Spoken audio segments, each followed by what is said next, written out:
ఈ వీడియోకి సంబంధించిన కంటెంట్ అనేది కొద్ది రోజులుగా నా దగ్గర ఉంది, కానీ ఈ వీడియో చెప్పే ధైర్యం నాకు లేదు. మా టీం మెంబర్స్ కూడా చాలామంది దీనికి సంబంధించిన విషయాలు దయచేసి మాట్లాడవద్దు అని చెప్తున్నారు.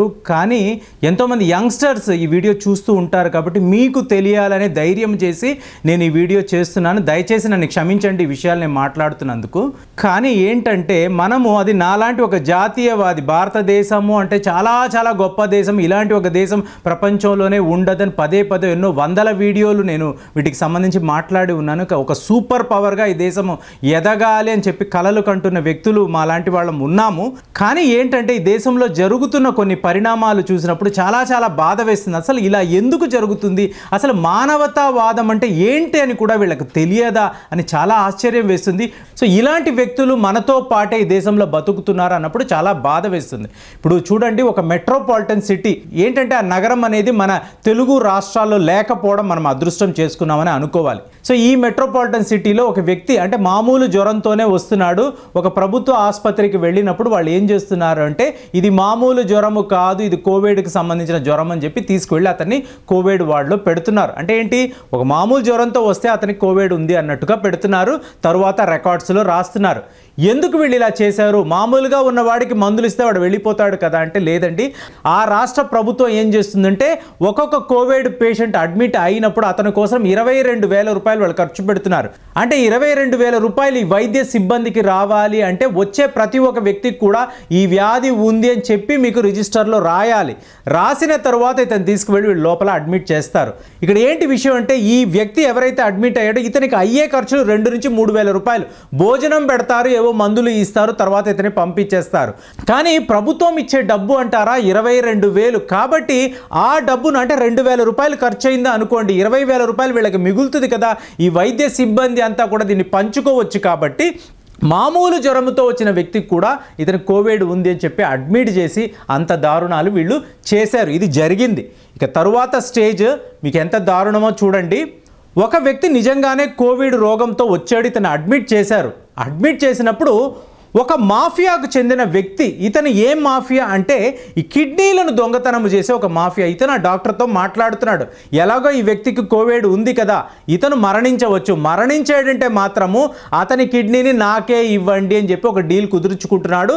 డాక్టర్ కూడా ఈ డీల్ నచ్చింది. అంటే ఏంటి, ఈ మాఫియా వాళ్లకు లక్షల రూపాయలు వస్తుందని డాక్టర్కి తెలుసు, అతనికి కూడా మంచి వాటా వస్తుంది. ఇతను అక్కడ పనిచేస్తున్న అటెండర్కి కూడా ఈ విషయం చెప్తున్నాడు. కాబట్టి ఇప్పుడు ఏమైపోయింది, ఒక వ్యక్తి మరణించాడు అనుకోండి, అతని కుటుంబ సభ్యులు ఎవరు కూడా ఇతని దగ్గరికి వెళ్ళడానికి లేదు, దూరం నుంచే చూసేసి తిరిగి వెళ్ళిపోవాలి. కారణం ఏమిటని అడిగితే మీకు కూడా ఈ వ్యాధి సోకవచ్చు కాబట్టి మీరు ఎవరు దగ్గరికి వెళ్ళడానికి లేదు అని చెప్తారు. ఇదిగో అమ్మ నీ భర్త ఈ 4వ మృత్యుదేహం చూసావా, అదే నీ భర్త, చూసుకో వెళ్ళిపో అని చెప్పి పంపించేస్తారు. అక్కడ వరస పెట్టి మీకు ఈ మృతదేహాలు అనేవి అక్కడ ఉంటాయి. ఉన్నప్పుడు ఈ భార్య ఏంటంటే ఏం మాట్లాడలేక తన పిల్లలతో అక్కడి నుంచి వెళ్ళిపోతుంది. దాని తరువాత ఈ మృతదేహం నుంచి వీళ్ళు ఏం చేస్తారంటే ఈ కిడ్నీను తీసి వీళ్ళు అమ్ముకుంటారు. ఒక్క కిడ్నీ కాదండి, లివర్ అనండి, మీ శరీరంలో ఉండే అవయవాలంతా కూడా వీళ్ళు ఎక్కడికి అక్కడ తీసేసి వీళ్ళు ఈ మాఫియా వాళ్ళు వేరే ఎవరికో అమ్మేసుకుంటున్నారు. ఇందులో ఈ వైద్యులు ఉన్నారు, అటెండర్లు కూడా ఉన్నారు. ఇది ఒక మెట్రోపాలిటన్ నగరములో ఒక ప్రముఖ ఆసుపత్రిలో ఇలా జరిగిందంటే మీరు నమ్ముతారా? ఇదే జరిగింది. ఆ వ్యక్తి మరణించిన తరువాత అతని శరీరంలోంచి అవయవాలు వీళ్ళు ఇలాగే తీశారు. ఇక ఒక పరిస్థితి ఏమిటి అంటే డబ్బులు ఎక్కువ వస్తున్నాయి, ఈ వ్యక్తికేమో వ్యాధి ఉంది కానీ ఇతను మరణించడం లేదు. ఇప్పుడు ఏం చెయ్యాలంటే ఒక అటెండర్, ఇప్పుడు అతని మీద కేసు జరుగుతుందండి, వెళ్ళి ఈ రోగిని అతను హతం చేశాడు. ఏంటంటే అతనికి ఊపిరి ఆడకుండా అతని ముక్కును గట్టిగా పట్టుకొని నొక్కడం వలన ఆ వ్యక్తి మరణించాడు. ఇప్పుడు మరణించాడు కాబట్టి వెంటనే అతనికి ఆపరేషన్ చేసి ఈ కిడ్నీ కానివ్వండి, లివర్ కానివ్వండి ఇవి తీసేశారు. ఇవాళ మీకు ఆ నగరములో మీకు ఇన్వెస్టిగేషన్ అనేది మొదలైంది. ఎందుకంటే ఎంతోమంది ఎన్జిఓలు దీనికోసం పోరాడుతున్నారు. ఇంత దారుణం జరుగుతుందా ఈ దేశంలో అంటే జరిగిందండి. దీనికి సంబంధించి ఎంతో వివరాలు ఉన్నాయి, అవన్నీ మాట్లాడితే చాలా బాధగా ఉంటుంది. ఈ విషయాలు చెప్పడానికే నేను చాలా బాధపడుతున్నాను. మా వాళ్ళు వద్దన్నారు, కానీ చెప్తున్నాను కదా, యువకులు మీకు తెలియాలి దేశంలో ఏం జరుగుతుంది, అసలు ఇంత దారుణమైన పరిస్థితిలో మనం బతుకుతున్నామా అని చెప్పేసి. ఎందుకంటే రేపు మీ వాళ్ళకి ఎవరికో తెలిసిన వాళ్ళు కూడా ఇలాంటి ఇబ్బంది వచ్చినప్పుడు మీరు జాగ్రత్త పడతారు, వాళ్ళకి చెప్తారు ఇలా ఉన్నాయి, జాగ్రత్తగా ఉండండి, ఫలానా వైద్యుల దగ్గర మీరు చాలా అప్రమత్తంగా ఉండండి, ఏమైనా జరగవచ్చని మీరు చెప్తారు. ప్రతి వాళ్ళకి ఇలా జరుగుతుంది కాదండి, జరిగితే మాత్రం తర్వాత మనం ఇలాగే బాధపడతాం. ఇంకొక స్టేజ్లో ఏమైపోయిందంటే ఒక వ్యక్తి మరణించిన వెంటనే ఏమైందంటే ఆ భార్య పిల్లలు దూరం నుంచి చూస్తున్నారు, వాళ్ళకి బాధ తట్టుకోలేకపోతున్నారు. దాంతో ఆవిడ ఏంటంటే మాకు ఆ వ్యాధి వచ్చినా పర్వాలేదు, మా ఆయన మృతదేహాన్ని ఇచ్చేయండి అని చెప్పి ఆవిడ చాలా గొడవ చేసింది. ఆఖరికి ఆ హాస్పిటల్ ఒక చీఫ్ డాక్టర్ దాకా కూడా వ్యవహారం వెళ్ళేటప్పటికి పోలీసులకు అతను ఇన్ఫార్మ్ చేస్తే పోలీసుల పర్మిషన్తో ఆ ప్యాక్ ఏదైతే ఆ మృతదేహం ఉండే ప్యాక్ని ఈవిడికి అప్పచెప్పారు. వీళ్ళ ప్యాక్ను ఓపెన్ చేసి చూస్తే ఆ వ్యక్తి శరీరం అంతా కూడా కుట్లతో నిండిపోయి ఉంది. అంటే ఏంటంటే లోపల ఏ అవయవం కూడా లేదు. ఇది నిజంగా జరిగింది. లోపల ఎటువంటి అవయవం కూడా లేదు. అన్నిటినీ వీళ్ళు తీసేశారు, కోసేశారు, ఎవరికి వాళ్ళు తోచినట్టు అమ్మేసుకున్నారు. ఉట్టి ఆ శరీరంలో ఒక డొల్ల లోపల ఏమీ లేదు. సో అలాంటి తన భర్త దేహాన్ని చూసి ఆవిడ ఏడవడం చూసిన వాళ్ళందరూ కూడా కన్నీరు మున్నీరు అయ్యారు. ఇవాళ ఎంతోమంది ఎన్జిఓలు, ఈ ఫోటోలు మీకు గూగుల్లో దొరుకుతాయో లేదో నాకు తెలియదు, చూసే ధైర్యం కూడా నాకు లేదు, కానీ మీ సెర్చ్ చేసి చూడండి. ఒక వ్యక్తి చనిపోతే అతని శరీరాన్ని వీళ్ళు కోసి లోపల ఉండే అవయవాలు తీయడం అంటే ఎంత, అంటే వీళ్ళని మనుషులు మన అనాలా, రాక్షసులు అని కూడా అనకూడదు. రాక్షసుల్లో కూడా ఎంతోమంది మంచి వాళ్ళు ఉంటారు. అంటే వీళ్ళు ఎంత క్రూరమైన వాళ్ళు అంటే చెప్తున్నా కదా, రాక్షసులు అంటే వాళ్ళని మనం అవమానించినట్టే. అంత దారుణమైన వాళ్ళు. వీళ్ళు వైద్య వృత్తిలో ఉండి ఇలాంటి పనులు చేస్తున్నారు అంటే ఇక ఈ దేశ పరిస్థితి ఏమిటి?